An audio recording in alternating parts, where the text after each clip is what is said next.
Good to see you. Alright there, Revenants, welcome back to Code Vein and the road to 100, where we are beginning a new star run, and I thought it would be fun to run two-handed swords or great swords, or this category here, this complete list of weapons, and we'll go through each sword and kind of some builds that you can use to pair up with them that don't have to do with blocking, or some with blocking and different things, because these weapons are they're almost like cheating. They're one of the most overpowered sets and overpowered builds that you can come up with, and most of them involve these weapons here. So let's kind of analyze them and see how to utilize them, and when and why you would use which one with which code, and different builds and setups and things. So what we're going for here is Orion, because the Nagimukuro is a dex wielding weapon basically. So we need a strength of D+, which almost every code out there has a D+ in strength, and but this requires more dex that rather than strength. So we go for a dex build, and since Orion has such a very high dex as an outright set, all we need is one strength, because we start at a D, and if we use one strength to get us up to a D+, that's good. Now we could, instead of strength and willpower here, we could go for strength and dex to get a little more weapon damage and some drain damage on our veil. However, we give up a little bit of dark damage here, which, you know, however you want to run it, that's kind of up to you. I just went for strength and willpower. Now we do have lifesteal here in the event that we start getting attacked and things, and we should be killing enemies very quickly through here, so it shouldn't be a big deal of getting life back. But in the event that we need life, there will be plenty of enemies to run around and kill quickly and easily and effectively, that we shouldn't be losing too much health. But then in the event that we do, we can pick it all back up, because we will be killing enemies very quickly, hopefully faster than Eva, and she is absolutely lethal here in the first area of the game, because she does blood damage and she does crush damage, and so she kind of ends all these folks very quickly. So let's go ahead and get on with the show here. Now this weapon, its big charge attack is 225% damage modifier on the physical damage here. So at 1514, we'll be doing around, let's see, 25% would be like 360 damage plus 3000, so like 3600 or so we should be doing on our charge attack, if we ever want to do our charge attack. However, the easiest attack to do is either the dodge attack or the running attack, and they both do 130% damage increase. So that paired up with our 40% increase in damage here from lightning and blood, we will have, let's see, 1.3 times 1.4, we'll have a 182% increase in our damage from the card. So let's say 1514 at a running attack, that will give us 2756 about on one attack, and that will be very overwhelming for the enemy. So let's go ahead and get ourselves going here, and let's do a little bit of rampaging here as we run through the first area of the game, and we investigate a little bit here. Okay, so there's some attacks. Okay. Oops, Eva knocked him down. So it's a challenge here between Eva and I to see who can get the kill first.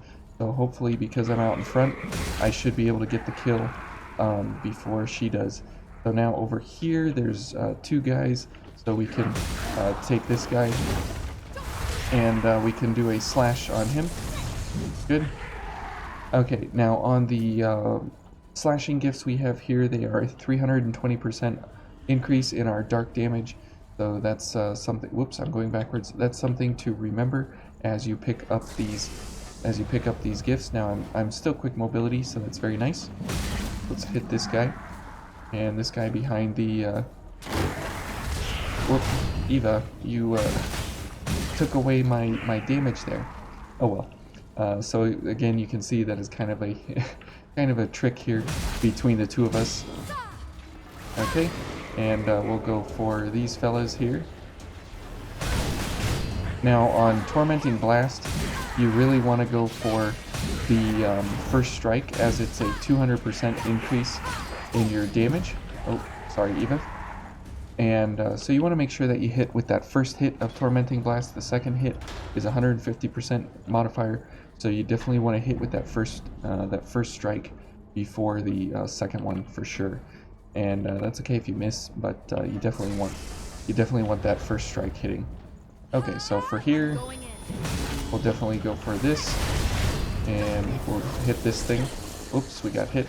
So there we got some health back. We got 5% of our health back because we killed the slime. So now we need to kill this slime. There we go. We got 5% more health.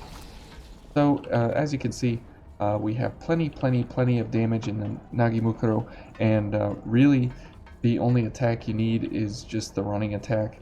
Here at the first stage of the game, I know it's the first stage of the game, but when you pair up with the enemy's weakness here of lightning and blood, except for the slimes, it's definitely really good damage overall. Okay.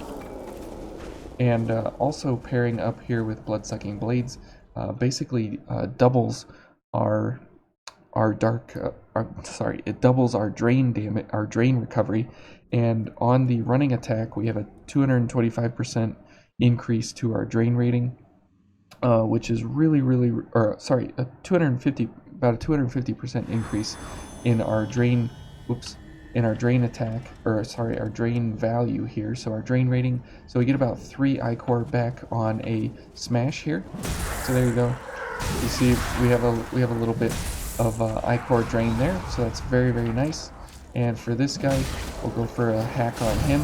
We'll go for a backstab just to get that ichor increase, and then we'll go ahead and put him down. Okay, so yeah, again, I really don't know. You know, they probably put two-handed swords in the game, whoops, to go for easy mode. Oh, come on. And because otherwise, you just Eva took those two guys from me. You just absolutely smash through these guys easily and with no real issues. We'll kill this guy. Oops. Okay, maybe we can get a backstab here. Nope. Oh. Eva, you're killing all my guys. Ugh. Okay, so you can see here that it really is a struggle here between Eva and myself. Maybe I can get this one. There we go. Now we get 5% health back. That's good.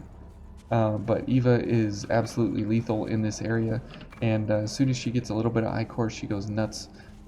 It's really a challenge to pick up all the damage that we need to make sure that we're getting all our 5% back. That guy shot me in the back somehow.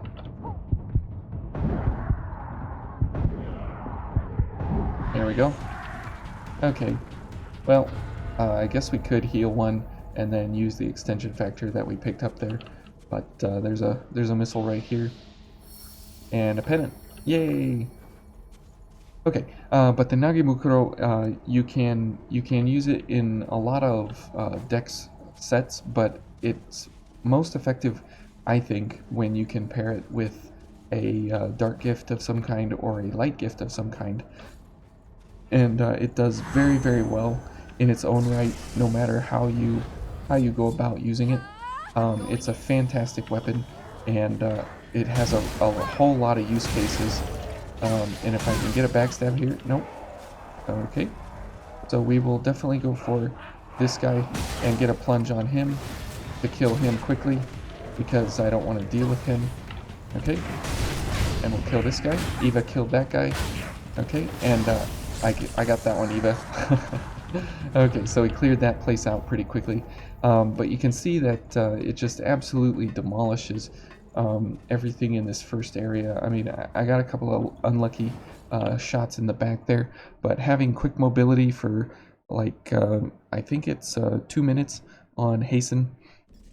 It absolutely is a fantastic way to have a really good damage set while at the same time having really good modifiers. 130% on a running attack or on a dodge attack is very good.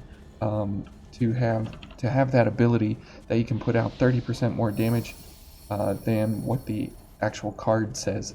So that's the nice thing also about the Nagimukuro, is that it doesn't have any damage multipliers that are below 100%. So whatever you see on the card, you're either going to be doing that or more. So it's really nice. Okay, and we'll get a backstab here. We'll watch that animation from a weird angle here. Okay, and you can see that getting a backstab is only good for raising our ichor cap, because the amount of ichor we get back is not very much at all, as our blood veil is at a 0.67, remember, times 9, and that's how much ichor you're getting back. So it's like 2/3 of 9, which is like 6, and we're getting like 3 or 4 on our weapon strikes. So it really isn't in our best interest to go for backstabs, except to give us iframes and such. Yep, there we go.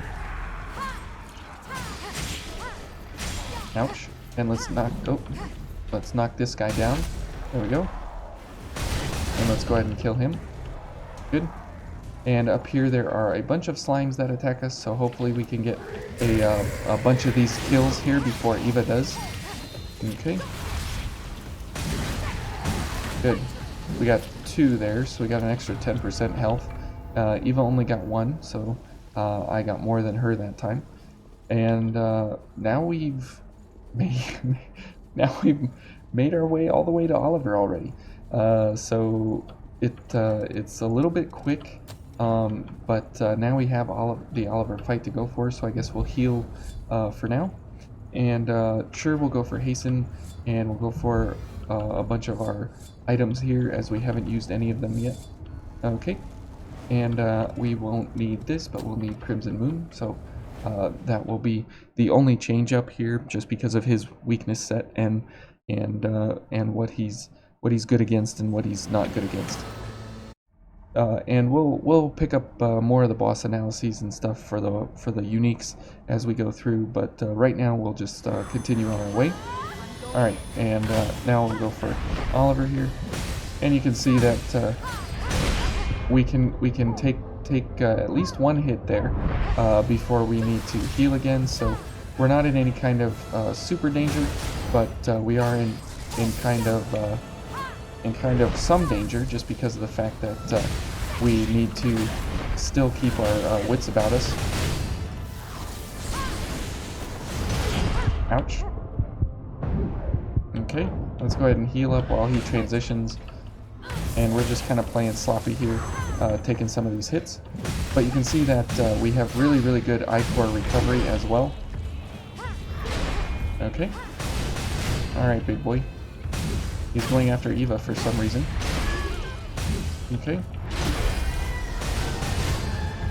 And we'll get Eva back here. Okay. And we'll go for those dodging attacks. Okay, we're out of... anyways, we're out of stamina, but he's dead anyways, so... Yeah, the Nagimukuro, I would definitely say that it's one of the more beginner kind of swords. It's definitely not something extra high tier, but it is a very interesting sword in that it is a Dex two-handed greatsword, and or one-handed greatsword, whatever you call them. I don't know. They're called greatswords. Now the difference between this and the Onibane is that if you zoom in on this area right here, the Onibane has some red stripes here on this area, but and some other differences here on the blade, but it's almost exactly the same looking blade. But yeah, you want to look right here on the hilt, and you'll see the difference between the two if you get them confused. But it's a very good weapon. It does have a pretty big stamina requirement in order to use it, as you saw there. But if you can pair up against the enemy's weakness, and you know who you're going up against and why, you can absolutely blaze through enemies with the dodge attack and the running attack, and you really don't need anything else. But in the event that you do need other stuff, it's very cool that there is no less than 100% modifier on any of the attacks, so you're always getting more damage than what you see, which is really, really nice, and that's something to consider when you pick up this blade, is that whatever you see on the card as the damage, you're always going to get that. You're not going to have any kind of hidden thing that's, you know, less than 100% or having some kind of, you know, 2-hit modifier or something. So and the least amount of damage that you can possibly do with this thing is on the very first strike weapon string, and everything else is 110% or more. So that's really, really, really nice. And when you pair it up again with elements and you get enemy weaknesses and different things, you can absolutely ruin basically any enemy that you come up against. And it makes for a really, really good weapon, and even alleviated, even though it has a lot less damage than like a fortified or an intensified or some other element modifier. We'll take it easy, Jack, or Louis.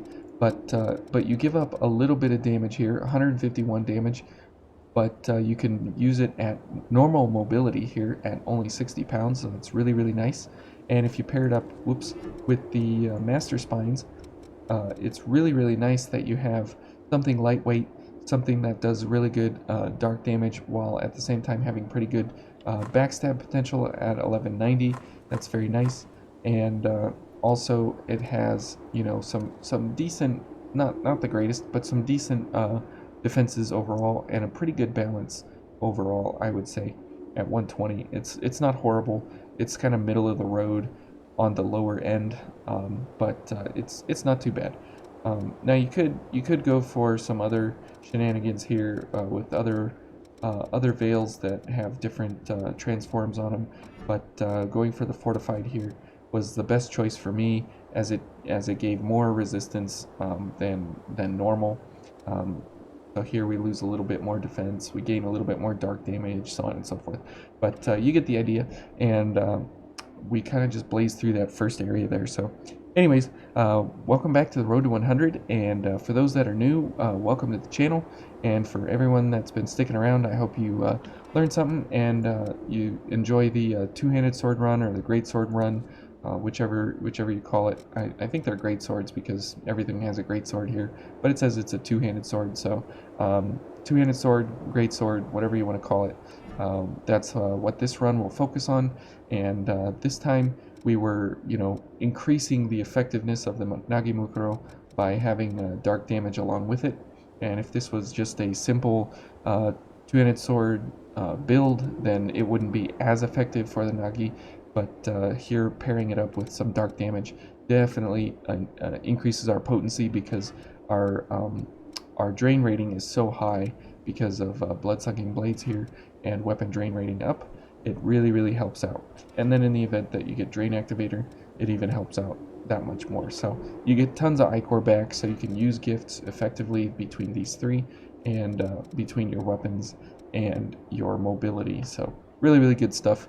But hopefully you all enjoyed that, and thank you all for watching, and we'll see you in the next one.